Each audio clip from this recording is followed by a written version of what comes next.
Stock market নিয়ে আমি কিছু রিসার্চ করছিলাম আজকে, আর দেখছিলাম যে কোন জিনিসগুলোকে ইম্পর্টেন্ট ফ্যাক্টর হিসেবে কাজ করে, আর সেগুলো যাতে তোমাদেরকে ভালো করে বোঝাতে পারি, তো তার জন্যই কাজ করছি। বেসিক্যালি কিছু কিছু জিনিসগুলো খুব ইম্পর্টেন্ট, তো সেগুলোই যতটা শর্টেস্ট পসিবল ওয়েতে বোঝানো যায় তোমাদেরকে, এবং যতটা এক্সাম্পল দিয়ে বোঝানো যায়, এবং কারেক্ট অ্যাপ্রোচ, কারেক্ট এক্সাম্পল দিয়ে বোঝানোটা খুব ইম্পর্টেন্ট। নাহলে বুঝতে অসুবিধা হবে, আর বুঝতে অসুবিধা হলে পুরো জিনিসটাই ঘেটে যাবে। তো বেসিক্যালি আমি ওটাই ট্রাই করছি। আমি কিছু কিছু জিনিস আজকে নোট ডাউন করছি।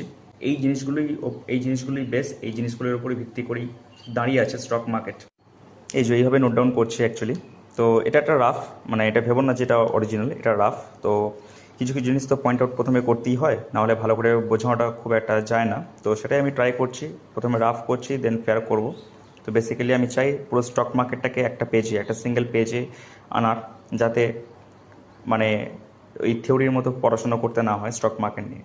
কারণ অ্যাকচুয়ালি সুইমিং শেখাটা খুব ইম্পর্ট্যান্ট সুইমিং নিয়ে থিওরি পড়ার থেকে। তো এখানেও সেম ফ্যাক্টর অ্যাপ্লাই হবে, শেখাটা খুব ইম্পর্ট্যান্ট। কিছু কিছু জিনিস আমাদের ইম্পর্টেন্ট না, যেমন এটা যদি দেখো, এটা হচ্ছে সব থেকে নতুন, মানে এখন সব থেকে বুমিং প্ল্যাটফর্ম হচ্ছে ক্রিপ্টো প্ল্যাটফর্ম। যে ক্রিপ্টোর মধ্যে অনেক ভ্যারাইটিস আছে, ডিজিটাল কমিউনিটি আছে, স্মার্ট কন্ট্রাক্ট প্ল্যাটফর্মস আছে, AI and big data tokens আছে, স্টেবল কয়েন্স আছে, স্কেলিং সলিউশনস আছে, ইউটিলিটি অ্যান্ড ওরাকেল টোকেন্স আছে, প্রাইভেসি কয়েন্স আছে। এছাড়াও আরও ভ্যারাইটিস মিম কয়েন্স আছে, যেটা এখনও লিস্টেড হয়নি, মানে লিস্ট করিনি আমি। তো এই সমস্ত কিছু নিয়ে আমি তৈরি করছি, মানে নোটগুলো, যাতে তোমাদের বুঝতে সুবিধা হয়। আর এত কিছু জানার দরকারও নেই।